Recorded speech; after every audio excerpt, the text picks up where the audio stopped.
ہوتی تو اس وقت انشاء میری بچی آنکھوں سے نہیں گئی ہوتی. ایک طرف سے پتھر مارنے والے شرپسند، دوسری طرف سے سیکورٹی فورسز پولیس، اور بیچ میں وہ بچی شکار ہو گئی. اس کا کیا قصور؟ ان بچوں کا کیا قصور جو بیچ میں پھنس گئے؟ بس یہی. اب جتنا پروپاگنڈا اگر اپوزیشن پارٹی کرے، میں سمجھتی ہوں نیشنل کانفرنس ہمارے اپوزیشن ہے، مگر اس سے زیادہ پروپاگنڈا آر ایس ایس اور بی جے پی والے کرتے ہیں. جی انہوں نے بی جے پی کے ساتھ ہاتھ ملایا. آر ایس ایس والے ہی کہتے ہیں، کشمیر میں کہتے ہیں، جموں میں نہیں کہتے. اس لیے میں آپ سے، میرا جو ورکر ہے، آپ کو سر اٹھا کے بات کرنی چاہیے. ایسے کھساہٹ ان کے چھالے پڑ جاتے تھے. میں نے کیمپوں سے بچوں کو نکالا ہے. میں نے تب بچوں کو ہسپتال میں دیکھا ہے جب ان کی ٹانگوں کے بیچ میں سٹو جلایا جاتا تھا. میں نے کیا نہیں دیکھا ہے. اور آج آپ کو دودھ ٹافی بول کے ڈراتے ہو، ڈرو مت.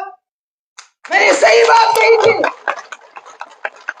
میں نے یہاں کے ماں باپ کو کہا تھا اپنے بچوں کو اندر رکھو، ان کو باہر مت بھیجو.